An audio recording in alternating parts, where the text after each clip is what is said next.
Hello, how's everyone doing today? I'm here with special guest Walter Block. Walter Block is the author of such books as Defending the Undefendable 1, Defending the Undefendable 2, and one day Defending the Undefendable 3, um, The Case for Discrimination.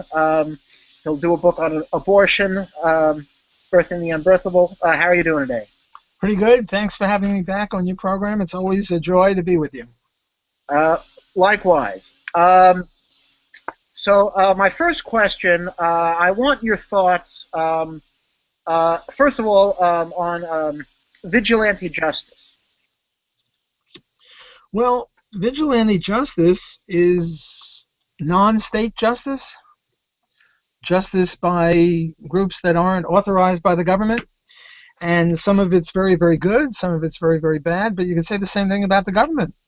Uh, Apart from how government is financed, some of their actions are very, very good, like when they stop a murderer or a rapist, or punish a murderer or a rapist or a thief or anyone else who's violating the Non-Aggression Act. On the other hand, the government does a lot of other stuff, so a lot of bad stuff, criminalizing victimless crimes like sex or drugs between consenting adults. So, what's the word I'm looking for? The mainstream would be government good, vigilante justice bad. I think if you had to summarize, say, the New York Times in 3 words, that would be roughly accurate. My own view is that that's too simplistic. That's not accurate. Vigilante justice is private justice, government justice, and some of each is good and some of each is bad, with the only exception that the way the government is financed is always bad because it violates the non-aggression principle. Now, obviously, when white people are hanging black people in the Jim Crow era, that's vigilante justice, but that's horrible. On the other hand, when you have a passerby stopping a rape, that's vigilante justice, and that's wonderful. So my answer is you can't infer justice or not based on whether it's private vigilante or government statism. No, I agree. I mean, you have all these cases where, the cops do these no-knock raids. There's just a recent one who shot a 7-year-old girl in bed, and the cops got off. And when I hear these stories, I think the parents, I don't know if it's advised, wise, but I think from a moral perspective, I think the parents have a right to do vigilante justice. It's a kangaroo court. The cops are never, ever going to get in trouble. And until they do, I think it's time for us to say, if you're not going to punish the cops, we will.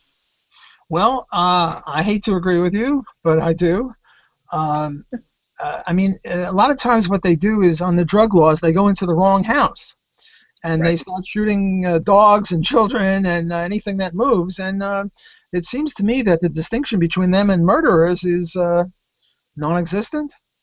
And if a vigilante justice, now of course I wouldn't talk about this country. I mean, that never happens in the United States, ha ha ha, or any country that I might ever visit because I don't want to go to jail. But in a bad country, say in North Korea or Cuba, I don't know if Cuba is still bad now that we have this opening, but certainly I would agree with you in principle that just because you have a uniform and a badge doesn't mean that what you're doing is not murder, and there should be punishment for murder, and if certain people don't punish for murder, other people would be justified in doing it. Mm-hmm. What are your thoughts on and I guess this is controversial because I personally am against entrapment.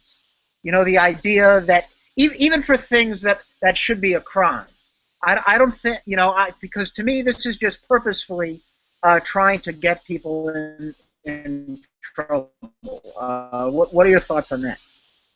Well, let me distinguish children versus adults. I don't think it's good to put candy out on your lawn or something like that to attract children and then shoot them if they pick up the candy. That's so forget about children. Otherwise, I guess I'm more of a fan of entrapment than you. I mean, suppose there'd been a spate of rapes, and they get a policewoman walking around with a miniskirt in a dark alley or in a dark street, and she's got a walkie-talkie, so she's linked up with her cohorts, and she just walks down the street, and somebody starts to grab her. Well, that's sort of entrapment, and I would favor that. I don't see anything wrong with that. Or if I don't know, around my area, right here at Loyola University and Tulane University, there are a lot of crimes against students. The student is walking down the street and somebody jumps out at him and flashes a gun and robs him. Or there's a rape, or they steal their bicycle. If I were the commissioner of police, or if there were private police, what I would do is get cops who look young, who look like students, especially female cops, because they're more vulnerable, weaker on average than men, and let them walk around Loyola and let them walk around Tulane. And if anyone starts grabbing them or flashing a gun at them, you pounce on them. So that kind of entrapment I'm sort of in favor of. Now, maybe you don't mean that. Maybe what you mean is the entrapment when it's not a legitimate law, say drugs, where an undercover cop goes around to some neighborhood and says, hey, want to buy some marijuana where it's not legal, or heroin, it's not legal anywhere. And then when you say, yes, I'd like to buy some, then they arrest you. So I would distinguish between illegitimate laws and legitimate laws, and certainly I wouldn't want anyone arrested for an illegitimate law violation or a violation of an illegitimate law, say prostitution or drugs. But on the other hand, the law against murder, rape, and theft, and arson and kidnapping, those are all legitimate laws. And what's your reasoning? Why wouldn't you favor a private police, so we get around the problem of public police? Why wouldn't you favor just police entrapping criminals in this way? Well, first of all, I think, at least in a lot of the cases that you hear about, a lot of these people who are entrapped are not people who would do these things uncoerced. They're often bullied into agreeing to the form of entrapment that they are in. So it's not that they're entrapping. Let me interrupt you. I didn't hear one word. Bullied into? Yeah, they're often peer pressured or bullied into agreeing to these things that they would not do in the real world. That if the entrapment did not, that these are not just regular criminals. That if this entrapment scheme did not arise, they would not agree to it. But the police are very good at conning them and peer pressuring them into agreeing with it. Well, but that if the entrapment never arose, they would have never done the criminal activity. Well, look, suppose we get this policewoman in a miniskirt, and had she not been there on this deserted street at 3 in the morning, nobody would have raped her. On the other hand, there she is, and there's some guy who ordinarily wouldn't rape anyone because he doesn't see the miniskirt, and now he sees the miniskirt and a low-cut blouse or whatever it is, and he rapes her, or he starts to rape her, and she's a policewoman. Well, I don't care. I mean, great. Let's not great that he's a rapist, not great that he's raping her, but great that we're going to catch him, because we don't want rapes. I mean, rape is bad. It's a violation of the non-aggression principle. And just because he wouldn't, now suppose that the policewoman walked down the street in long pants and a high-cut blouse, so there was no cleavage and no sexy legs, and now he wouldn't rape her. Well, I think that the policewoman should wear a miniskirt and a low-cut blouse or a shirt or whatever it is, and let's entrap this guy. Because he's a bad guy. Even though he might not rape a fully clad woman, he will rape a scantily clad woman. But women have a right to be scantily clad, and if you want to stop that, I don't see why the policewoman, shouldn't prance around in her underwear practically, or whatever it is, to entrap this guy. Well, we've disagreed on other issues. We don't have to agree on everything. But I have to think about it more. You make a good point. I think I have to think about it more. Fair enough. Yeah. I guess what I wanted to ask you another question related to this. I'm trying to think. While I think of that, one of the criticisms that you often hear against anarchists, and the justification for a government is that Ayn Rand said, people need to be warned beforehand what is against the law and what is not. And so, government, even if it's violates individual rights, at least, they have laws written down so there's a warning before you commit a crime, and then you're charged and then it's going to have you arrested. But under anarchy, there's no written laws. How do people know whether they're doing something which they'll have to go to court for or not? Well, that's an interesting point. Let me. I'm a professor. I'm never supposed to answer anything directly. I'm supposed to always, circumlocate or whatever it is. Let me just make the general case for anarchy first, and then come back to that question. Would that be okay? Go ahead.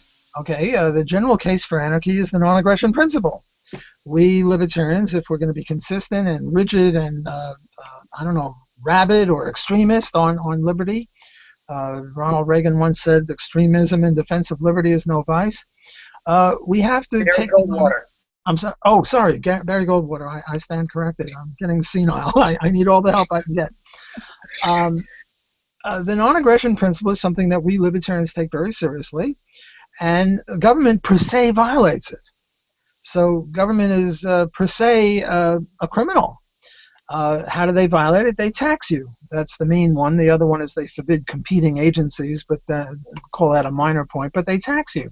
Now, the argument against this is, well, it's really like club dues. If you're in this country, you have to pay your dues, and dues, we just call them taxes. Might as well call them dues. But the U.S. Is not a club. A club is unanimously joined into. In other words, every member of the chess club agreed to be in the chess club. Nobody, they don't draft you into the chess club and make you be in the chess club against your will. Whereas in the United States, only 9 out of 13 colonies agreed to it, and in each of the 9 colonies, it wasn't unanimous. It was only a majority vote. So a club has to be not majority, but unanimous agreement. There is no unanimous agreement to the government. Therefore, when the government forces you, compels you to pay taxes, they're thieves, and then when they put you in jail for not paying, they're kidnappers, and then when they shoot you for resisting, they're murderers. So government is illicit. Okay, now let's get back to your question.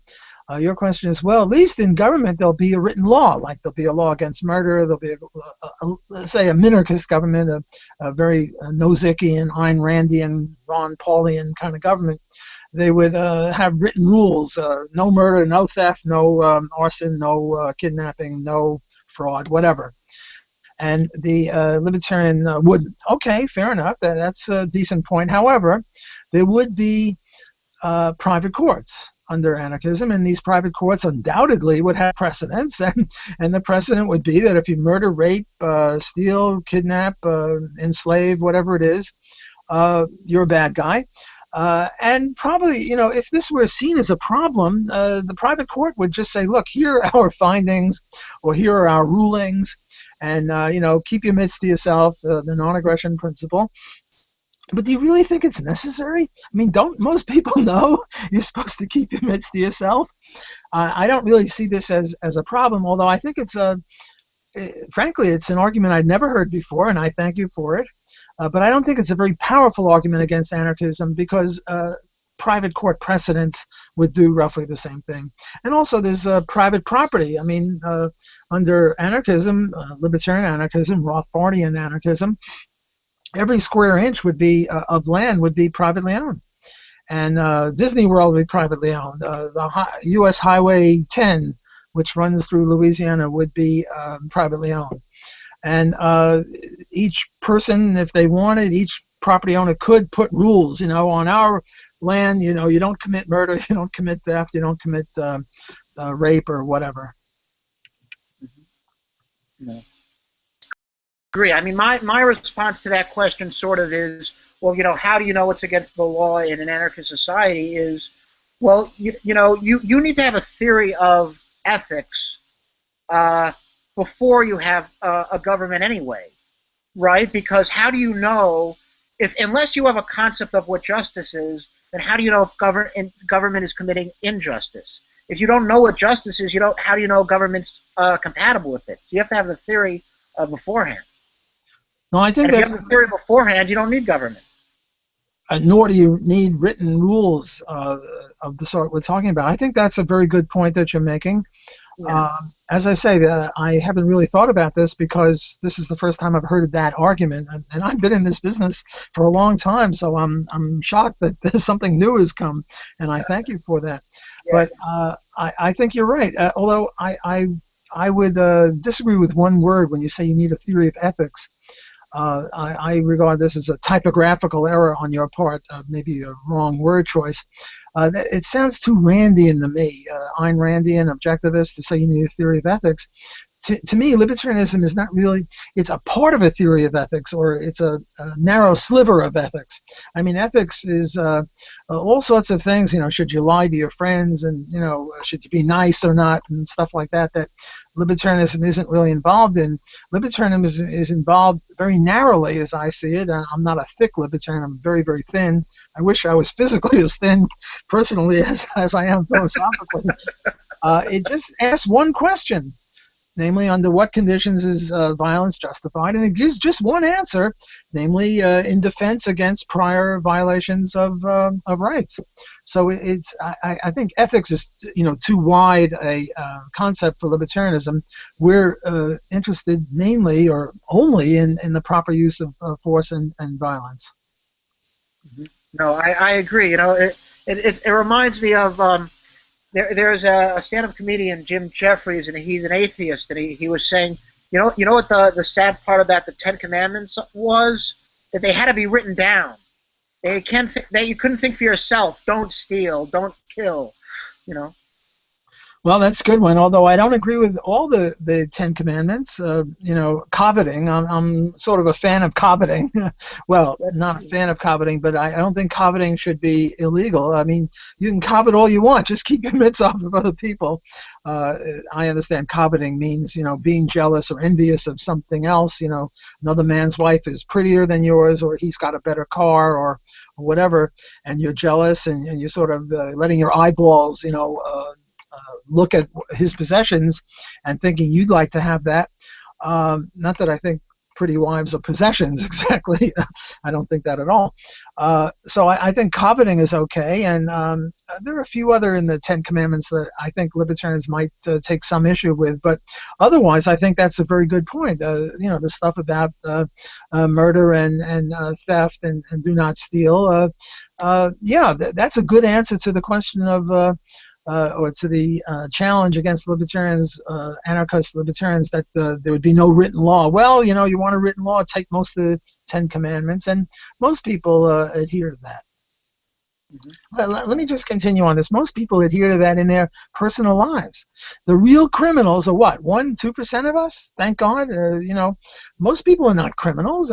Most people, you go to the store and they don't shoplift. There are a few shoplifters, but most people are honest. And, most people wouldn't take candy from a baby, and even when they can get away with a crime, they wouldn't do it because they're honest.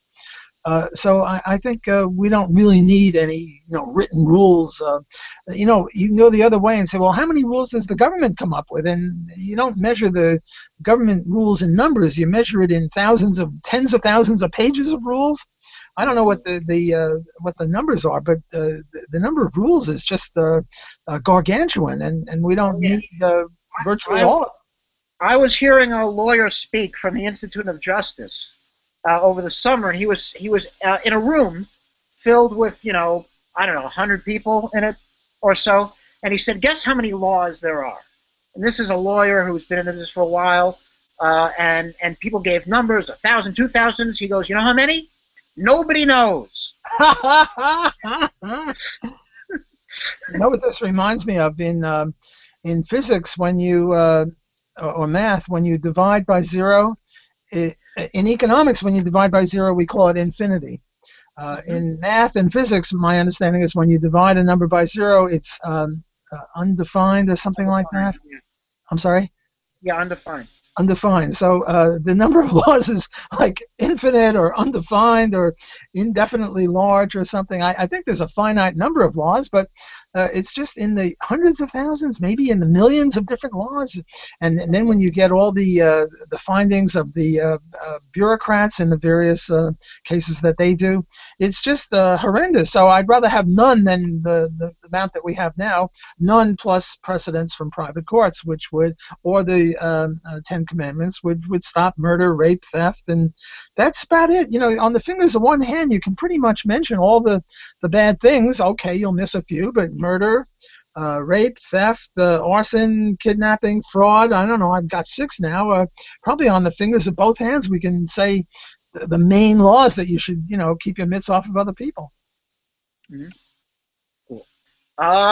So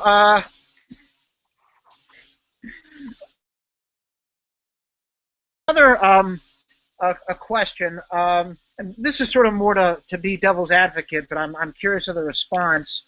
Um, so I know nuclear bombs themselves are illegitimate to use because that's just indiscriminate mass killing.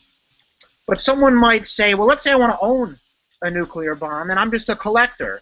If you use violence against me, isn't that the initiation of the use of force? Simply, right? So would it be okay to own a nuclear bomb? You just couldn't use it? Well, I do have an article published on this with my son, Matthew, and this is a question that's often asked of me, and I sort of agree with Murray Rothbard that nuclear bombs in the middle of New York City, or where are you? What city? Now I'm in San Jose. I'm sorry? San Jose. San Jose, a nuclear bomb in the middle of San Jose, even for autistic benefit or whatever, it's a threat. What we said, my son and I, in this article, we said, look, if people inhabited Jupiter and everyone had 1,000,000 square miles and you had a nuclear bomb in the middle of your 1,000,000 square miles, such that if it erupted, it would be confined to your area and not your neighbor's area, then you could have a nuclear bomb. On the other hand, if people, right now, you young people, what you do in a bar, I think you have body surfing, right, where everybody puts their hands up like this, and then one person gets up on top, and everyone moves the person around. Don't you young pups do that? No? I don't know. I'm an old fart inside. Okay, so you're an old fart, but the young pups, that's what they do. You know what we used to do when I was a young pup? We had telephone booth stuffing contests. Now, for you young people, you might even know what a telephone booth is. A telephone booth is a thing that's about, I don't know, 3 feet wide, 3 feet long, and maybe 6 feet high. And you would stuff people into the telephone booth, and the winner would be the one who could stuff the most people in. Now, I've already given you the case of Jupiter, where you can have a nuclear bomb. I would say if we lived in a telephone booth stuffing environment, then not only couldn't you have a nuclear bomb, not only couldn't you have a pistol, but you'd have to, what do you call it, clip your nails. You couldn't even have long fingernails. Because if you had long... Why can't you have long fingernails? I don't think I understand. Because in a telephone booth, everybody is touching. Don't you get it? And when you stuff people into a box, look, if you don't know what a telephone booth is, think coffin. Everyone knows what a coffin is. How many people are in a coffin? Well, one dead body. But if you wanted, you could probably put 8 or 10 people in a coffin, right? If it was a contest.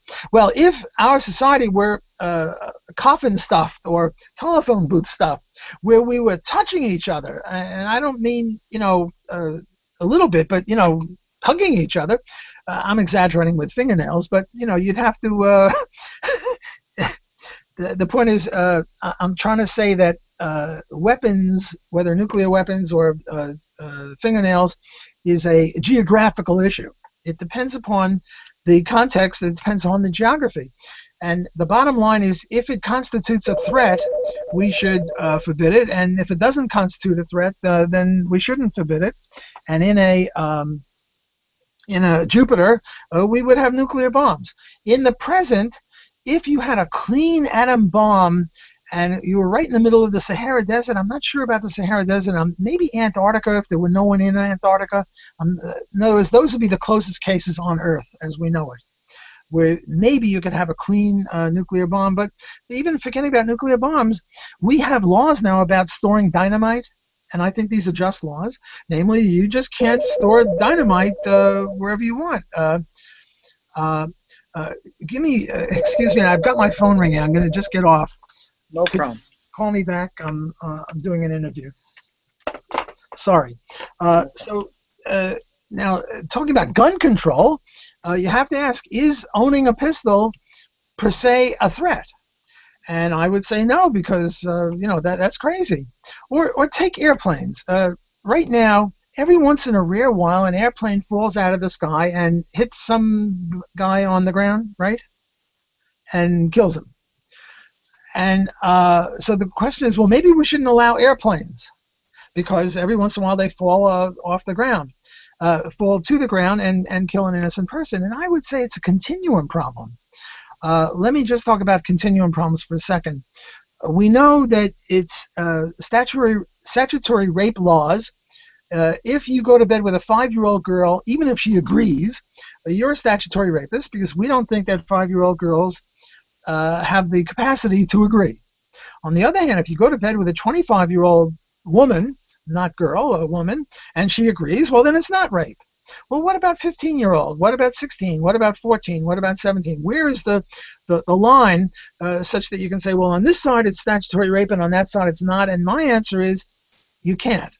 Not only can the libertarian not do that, but even from any political philosophy, you can't solve the continuum problem except arbitrarily. Or another case, right now I'm going to take my fist, I'm going to push it toward your face on the screen. Do you have a right to shoot me? Obviously not, because you know darn well I'm not really threatening you. You're in San Jose, I'm in New Orleans, and even if we were 10 feet away from each other, heck, given our background, even if we were 1 foot away, the context is such that no reasonable man would think that I'm really threatening you with violence. On the other hand, if it's in a dark alley and I have a wristwatch and you catch the glint off the light and you think maybe it's a knife, and now I do this, well, now you have a right to shoot me. Well, how far does the fist have to be from the nose before you can take defensive action? It's a continuum problem. Okay, so now let's get back to the gun issue, or to the airplane issue. Right now, out of every flight, or out of every million flights, one falls. But suppose you started increasing it. Suppose you had a lot of airplanes that started crashing and killing people on the ground. Well, there would come some point, I don't know where, there'd be a continuum where you'd say, look, we gotta outlaw, airplanes. And the same with guns, pistols. If people were, cleaning their gun, and half the time they clean their gun, they're shooting somebody across the street, well, maybe, but, empirically, we're nowhere near there. Empirically, I'm a big fan of non-gun control, or I'm a fan of the rights to own a gun, or the Second Amendment. One of my best arguments in favor of this is the Jews in Germany and the Holocaust. Hitler was a big gun controller. If you, I don't know, there was, say, 6 million Jews. I don't know the exact number. There were a lot of Jews there, and they didn't have guns. Imagine if they all had guns. I would imagine then that Hitler would say, look, Jews are vermin. Okay, fine, Jews are vermin. We all know that. But if we try to put them in concentration camps or whatever, they're going to shoot back, and I'm going to lose 10,000 soldiers that I need to fight the Russians or the Americans or whoever. So I'll tell you what I'll do, Jews. Leave. I'll let you go. Go to, Israel. Just get out of here. And then maybe those lives would have been saved. Look, the main reason for a gun is not target shooting, although that's fine. It's not hunting antelope or whatever, deer. That's fine too. The main one is about the government. What we're afraid of is a totalitarian government. And at the founding of our country, what they were afraid of is is a government that would, be tyrannical. And if every house or every other house has got a gun, the government can't be as tyrannical as it would be. And Hitler was one of the most tyrannical people, so that's why I use that one. Let me just, while I'm on a roll here, let me just talk about one more thing. In many college campuses nowadays, they have this thing called Take Back the Night. I don't know if they have it out there, but they have it here. And Take Back the Night means a bunch of women and men, they march at night saying women should be safe, rapists shouldn't rape anyone, take back the night, and they all march around with a little candle and have a speech. And in my view, this will help stop rape for about 5 minutes because the rapists will be rolling on the floor, laughing, and they'll have stomach cramps, and they'll be incapable of raping anyone for about 5 minutes. And that's the only benefit that it'll have. But if you really want to empower women, what you do is you have at a college campus, in the Olympics, they have, in the Winter Olympics, you shoot a rifle, then you ski a little, then you shoot a rifle, or you ski first and then shoot a rifle, biathlon, I'm not sure what it is. And in the Summer Olympics, they have pistols, target shooting. What you do is on college campuses where there are rapes is you get a girls' pistol team.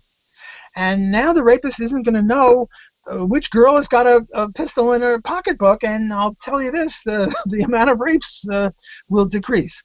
There was this case in Kennesaw, Georgia, where there were a lot of rapes, and they passed a compulsory gun ownership law, which is not libertarian, but they passed this law that everyone had have a gun. And not only did you have to have a gun, but you had to take lessons in shooting it and cleaning it and target practice and safety and yak, yak, yak. So you had a whole bunch of women shooting at berms, B-E-R-M, sort of a hill. And you'll never guess what happened to the rape rate in Kennesaw, Georgia.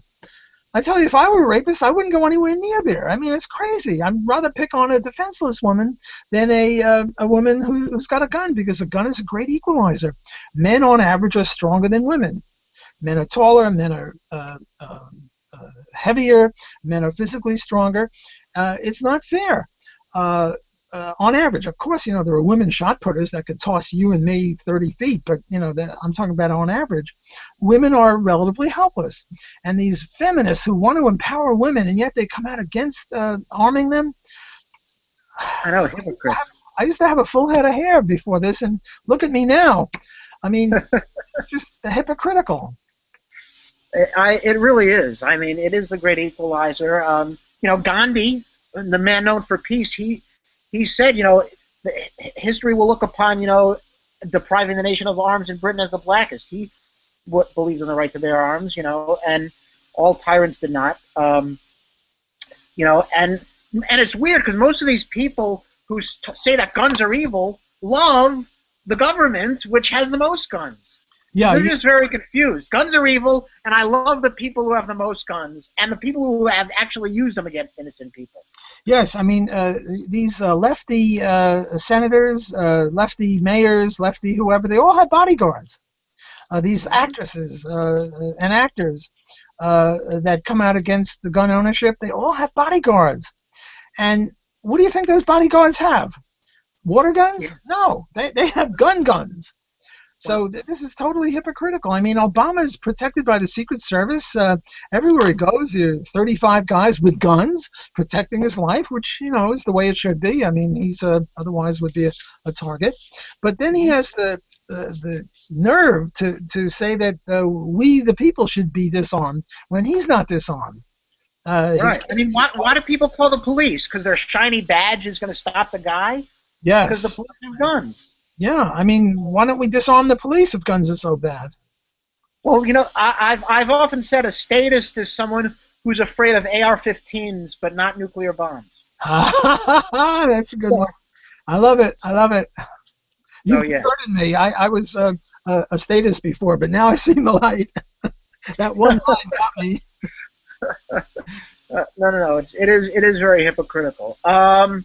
Now I remember the other question I wanted to ask you. Your thoughts on plea bargaining, because my view, at least in the state of society that we have now, I believe that everyone should get a trial. I think that people are bullied into plea bargaining. They get these excessive things, and they're innocent, and And I think just because you admit guilt, I mean, I know in my own life I've admitted guilt of things that I haven't done to get out of a lesser punishment. To So get out of I'm curious what get your out of thoughts are. to get out of the greater punishment. Right. Yeah. Sorry. Yeah, slip of the tongue. Well, you know, this is another issue I really haven't thought about, so it's sort of off the top of my head. And I guess what I would do is I would bifurcate. I would say, under the present circumstances where we have illegitimate laws, like drugs or sex between consenting adults, what they do is, they have a lot of money, and the government, and a lot of people plead down and take a guilty charge to a lesser crime, and it's just horrible. I'm not so. I'd have to think about it, and I invite you to help me think about it. Suppose we had a free society, and uh, we had just private courts. Anarcho-capitalism is great, and now I'm accused of a real crime, say stealing a car. And the prosecutor, no, I guess, there shouldn't be plea bargaining there either. I think you're right. If they think I stole a car, they shouldn't accuse me of stealing bubble gum. Let's say stealing bubble gum is less than stealing a car. I'm not sure it is, but that's a whole other issue. Let's suppose it is. If they think I stole a car, they should charge me with car stealing, and that's it. And they shouldn't say, look, if you agree to bubblegum stealing, or if you agree to something lesser, we'll drop the charges. I mean, why drop the charges? I mean, justice means that I should pay the full penalty for my crime. Right. So, for them to offer to charge me a lesser crime means that they're forgiving the difference between the greater crime and the lesser crime, so to speak. And what gives them the right to do that? So I agree with you, whether it's private or at present. And I like to do that to, distinguish between the present situation and an ideal anarcho-capitalist society. But I think in either case, plea bargaining would be unjust. And, then they would say, well, if we didn't have plea bargaining, the courts would be overrun. Well, yeah, the courts are overrun mainly because we have so many victimless crime on the books, like, say, drug crimes. Well, get rid of those drug crimes, and we'd have fewer crimes. Mm-hmm. I agree. I agree. We don't need more prisons. We need fewer laws. Right. The ancient expression: the more corrupt the state, the more it legislates. Yeah, that's a good one Yeah. too. Yeah, no, you're full of pithy aphorisms. You're the man. Thank you. No. It's a problem because people are bullied to do it. And also, it doesn't really give, in the case of where it's not a victimless crime, it doesn't give the family a real sense of justice. Because if I do something against you and now I get a lesser punishment, the family says, why is this fair? This, he did something wrong to me, and now he's not really paying for it. Right. No, I agree. In terms, now that you mentioned punishment, there is a libertarian punishment theory, and it's not so much punishment; it'd be more retribution. In other words, if I steal your car and I go to jail for it, then you're victimized twice. Once I stole your car and I wrecked it, say, and then secondly, I go to this nice comfy jail with air conditioning and color TV and all sorts of services for, psychiatric services or whatever. And who's paying? I don't think anyone in jail appreciates being in jail. I mean, I think that's I don't say a little better than it is. I don't say they appreciate it. They don't appreciate it, but it's air conditioned. There are basketball courts. There's handball courts. There's weight rooms. There's air conditioning and color TV and all sorts of things. And who's Conjugal paying? visit. I'm sorry. Conjugal visit. And conjugal visits. Conjugal visits is different because you're not paying for that. But all these other things you're paying for it. So first I rob your car and I wreck it, and now you have to pay taxes to keep me in a nice comfy jail. Under libertarian punishment theory or libertarian retribution theory, the key would be to make the victim whole. Now, you never make the victim whole because, I'd prefer a situation where I'm the bad guy now, you'd prefer a situation where I didn't rob your car in the first place. Right. But I did rob your car, and what the law should do is to try to make you back toward where you were before I stole your car. And if I'm not a flight risk, well, then what I should do is, in a sense, be a slave of yours. I should work to pay back the money for the car as long as it takes me. And if I am a flight risk, then I should go to jail. And in that jail, I should be working 16 hours a day toward getting the money to pay for your car. And then when I've paid for your car, well, then, when my debt to you is over, I should be freed. But to go on with libertarian punishment theory, it's really two teeth for a tooth, because the first tooth, or the first car, is the car of yours that I wrecked. I have to pay for that. The second tooth, or the second car, is I got to give you one of my cars, or an equal monetary value, because I wrecked your car. You should get my car. The third aspect of libertarian punishment theory, as I see it, is, well, were there any costs of capture? You see, right after I wrecked your car, if I went right to the police, hopefully the private police, and I said, look, I wrecked Daniel's car, and I'm sorry, and I'm going to pay for it, well, then there are no costs of capture. I just have to pay the first two teeth. But if I worsen my situation by hiding, and then the police are looking for me for 3 years, well, who's going to pay for all the man hours looking for me? I have to pay for that. I have to compensate the police. So, if you steal a car and then run away, you're in trouble. But then there's one more thing that's very, very controversial among libertarians, and that is the fact that when I stole your car, I scared you. Now, if you're Arnold Schwarzenegger, you might say, well, I don't get scared. I'm talking about the reasonable man. The reasonable man gets scared when he's carjacked, or, he's got his car stolen. And now I have to pay off for that too, I think, if justice is to be fully adhered to. So how are you going to scare me? What are you going to do? Go, boo? No. What you have to do with me, I'm the criminal here, is you have to make me play Russian roulette, where the number of chambers and the number of bullets is proportionate to how much I scared you. If what I did was fraud or bad check writing, well, you weren't really too scared. And if I was a pickpocket, delicately taking stuff out of your back pocket, not that scary. But if I came at you with a gun and I said, get out of your car, or I'll shoot you, or something like that, then I really scared the bejesus out of you. And we should put more bullets and fewer chambers and make me play Russian roulette. And this also gets around the Bill Gates objection. What's the Bill Gates objection? Bill Gates, I don't mean him personally, but a very rich man, commits a crime, and if all you tell him is, well, it's two teeth for a tooth plus cost of capture, he says, I got billions. I'll keep up with my my role of stealing from people. But now if he has to play Russian roulette, and by the way, you can let him out of the Russian roulette for a fee. So if he has to play Russian roulette and there's one bullet in, say, 100 chambers, you can make a deal with him, and you could say, hey, look, Bill Gates, you owe me, in addition to 2 cars and this and that, you owe me a Russian roulette game. And by the way, if you don't want to play Russian roulette, how about giving me $1 billion?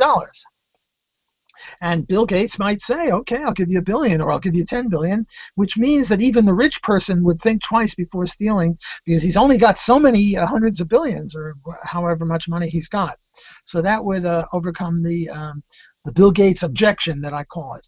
So that would be libertarian punishment theory, and as I say, it's only the last one that's controversial within libertarian circles. So it sounds like, do you think that there would be prisons, or at least prisons where someone's in jail for life under a libertarian society, would be pretty much just restitution and that's it, even for stuff like murder? Oh, no. For murder, I think it's a little different. Let me go into the murder thing in a second. But I think there would be prisons for flight risks. Because if I stole your car and I have no visible means of support, I'm not a member of the community or whatever, and I'm likely to leave and not pay you your car back, well, then I think there should be a jail, a private jail, and I should be put into it and made to work 16 hours a day until I pay off my debts. Now, look, with regard to murder, how are jails profitable? If a person's just, I don't understand how a jail, it sounds like a money-losing. Oh, no, institution. no, no, no, no. Jails are not money losing. Right now, government jails are money losing. Of course, government jails, government anything is always money losing. I think it costs more to put a person in jail for a year, 75,000, than a Harvard tuition and room and board, which is only around 50,000 a year. But we do have an institution that shows that you can force people to labor against their will and make a profit off of it. And you know what that institution is? What? Slavery. Now, Well, I don't I want mean, the Adam Smith talked about how slavery was not economically efficient at all. oh, uh, well, I'm not talking about slavery for innocent people. I'm talking about slavery for criminals, convicted criminals. I think it would be very efficient. I think that, I mean, the fact, look, the reason slavery was not economically efficient is you had some sort of internal contradiction. On the one hand, if you taught your slaves how to read, they would be more valuable to you. On the other hand, they'd be more likely to be able to escape or to organize themselves so that they could overrule you. So you had that sort of internal contradiction. But I'm not talking about slavery, New York Times, listen in here. I'm talking about enslaving criminals until they pay off their debts. And I think that the fact that real slavery showed that you could make a profit by forcing people to work. I mean, they were making a profit is shown by the fact that the present discounted value of a slave was positive. Namely, at a slave auction, people would actually bid for a slave at a positive price, which indicates that the slaves are, producing over and above what it costs to sustain their lives. But let me get to capital punishment. Uh, Suppose I kill you. I'll be the bad guy. I hope you don't mind me killing you. I kill you, I and sort of do. what did I do? What I did is I stole your life. So the first tooth. I mean, if people were like cats and had 9 lives, I would owe you 2 lives, 2 teeth for a tooth. But at least I owe you 1 life. Now, Robert Nozick is always coming up with these machines. Let me draw a little picture here. I'm not that good an artist. I hope this comes out. Wait, I've got a. Here are. Here is a murderer, and I'm making him smile because he's still alive. And here is his victim, and the victim I'm going to make him frown because he's dead. Can you see that? Yep. Okay. And now what we do is we pull a switch. There's the switch. And we transfer the life out of the live murderer into a dead body. And now I'm going to draw the murderer frowning because he's dead. And I'm going to draw the victim smiling because he's now alive. Namely, what we did is we took the life out of the live murderer. We flicked the switch. And now the dead person becomes alive. So I shot you, I murdered you, we put both of us into the machine, we flip the switch, the life seeps out of me and into you. Would this machine be justified? Yeah. You're darn tootin' it would be justified because I stole your life and now I'm giving it back to you. Thank goodness for Robert Nozick with all these weird machines. Okay, now you might say, you quibbler, that we don't have this machine. Probably we will in 5,000 years if we don't blow ourselves up by then, and maybe sooner than 5,000 years. But even if we don't, we have the theory of the machine. And the theory of the machine shows that my life is forfeit. I owe you a life. Now, you can't benefit from it because you're dead and we don't have the machine, but you have a wife and kids, let's say. And your wife, she's the adult, now owns me. She owns my life because she inherited it from you because you own my life because I stole it from you. So she could have a public execution for me and charge a fee for people to watch it. Or she could put me slavery for life. Or she could do with me, including forgiving me. Conceivably, she could forgive me because she owns my life. So I would say that the death penalty is justified. Now, I don't know that I trust the government to implement the death penalty because, they have these initiatives where they find that all sorts of people who were on death row actually didn't do the crime. Rescue Society or something like that. I forget what it's called. So I don't exactly trust the government to implement this, but theoretically, the just punishment for a murderer is the death penalty.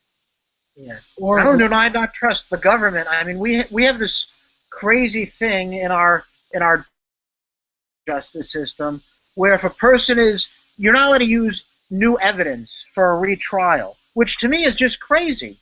If a guy is charged with being guilty, there's evidence that's new that came out he's innocent. Why can't you use it?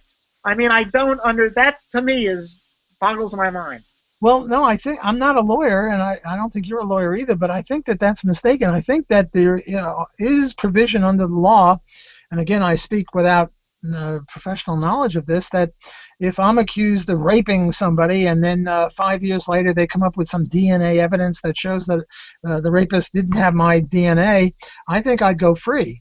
So I think they now do that. Maybe at some time in the past they wouldn't open up trials, but now if the judge thinks that the evidence is new and relevant, I think at least on certain occasions they will open it. Otherwise, how would we have this justice society that frees prisoners on death row? Well, I have DNA evidence, yeah, that's true. But I do. I mean, to my knowledge, I think it was. I wish I could find it, because I know that Anton Scalia basically said that there's no. Um, yeah. Well, Here's a quote from the Supreme Court. This court has never held that the Constitution forbids the execution of a convicted defendant who has had a full and fair trial, but is later able to convince a habeas court that he is actually innocent. Quite to the contrary, we have repeatedly left that question unresolved while expressing considerable doubt that any claim based on alleged actual innocence is constitutionally recognizable. well, I think as libertarians, we're not really experts on what the law is. That's, We're more experts on that's what the law should be, and That's neither of us knows definitively what the law is. And I think it's really irrelevant to libertarians what the law is. The key right. is what the law should be, and I think we're agreed, and I think all libertarians would agree, that if I'm accused of a crime, I'll be the innocent criminal now, and later on we find evidence that exonerates me, and meanwhile I'm struggling 16 hours a day in a jail. Um, Justice would allow a new trial and to allow a competent judge to determine whether this is new and whether it's relevant, and if so, I think there's no debate in the libertarian community as to whether I could be freed or not. Right. And also, I think also libertarian justice also solves the problem because some people say, well, under a free market, let's say a poor person can't afford to defend himself. My response is it doesn't matter because if he is the victim, winner pays everything, so he doesn't have to worry. And if he's the aggressor, who cares? It's his fault for being the aggressor. Yeah, I think you're right. There are a lot of frivolous lawsuits, and if you have a frivolous lawsuit, you ought to be made to pay not only the expenses of the defendant, but be penalized very severely for wasting the court's time. Yeah. I would agree with you about frivolous lawsuits. Yeah. And Stefan Molyneux said, and I think I agree with him, that if you accuse someone of a crime, falsely accuse someone of a crime, you should get the punishment that they would have received. So if a woman accuses a guy of rape and he didn't and falsely, she should get the punishment that he would get. I think that has the ring of justice to it. I don't agree with Stefan Molyneux on everything, but I agree with him on probably 95% of things. He is a libertarian after all. We have had a debate or two on some stuff. I think it was spanking children was one of our debates. We had another debate, but I think on this one, if you falsely accuse somebody of a crime, that's a criminal act. Now, I don't say that you should get the same penalty that he would have got. I'm not sure about that, but certainly it's a very serious crime. And, nowadays you do get false accusations of rape. I mean, the feminists say no woman ever falsely accused anyone of rape, but, we had what was that? The Harper Lee, the Mockingbird. Oh, yeah, right. and here a black person was falsely accused of rape. And sort of the liberals are a little uncomfortable. On the one hand, they support all black people, and on the other hand, they support, well, that's probably too extreme, but they support certainly victims of rape. But what happens when a white woman falsely accuses a black man of rape? I mean, surely there are cases like that. And I think that that's detestable for a woman to falsely accuse someone of rape. It is just horrendous because, the crime, the punishment for rape should be very, very serious. And to visit or to aid and abet the unjust punishment of an innocent person is a very criminal activity. Hmm. Yeah, no, I agree. I think they should get the punishment. Maybe not as, yeah, I think it's severe. I mean, I don't know. I don't have a problem with that. No, it has the ring of justice. It's poetic justice. I think that's a very good point. Yeah. I'm not going to quarrel with that at all. I mean, yeah, and now you have these crazy things. Like there was a story where a um, I think a guy when he was like 14 or younger or something was raped by this girl, and he is forced to pay child support for the person who raped him. Oh, that's interesting. Like a 25-year-old woman goes to bed with a 16-year-old boy. Yeah, but he didn't consent to it. It was actually a rape. That's hard. They call it statutory rape. And every once in a while you get some high school teacher who's 25 or 30 and she'll go to bed with a 14-year-old boy. And I tell you, I hate to be a sexist about it, but there's a difference between a 25-year-old woman going to bed with a 14-year-old boy on the one hand and a 25 or 30-year-old man going to bed with a 14-year-old girl. When I was in college, there was a what do you call it? A rule that all the girl students, a curfew. All the girl students had to be in their dorm by, I don't know, 10 or 11, and maybe midnight or 1 on Saturday. And then all the freshmen, all the boys had no curfew, and this was seen as biased. And the argument was, well, a senior girl is certainly more mature than a freshman boy. Heck, a freshman girl is probably more mature than a freshman boy because girls mature earlier than boys.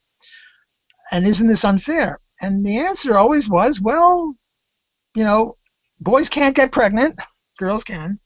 The amount of rapes of women by men is 99, and the amount of rapes of boys by women is, I don't know, 1 or 0. I don't know how a woman can rape a boy against his will. I mean, he can't get an erection if he doesn't want to, right?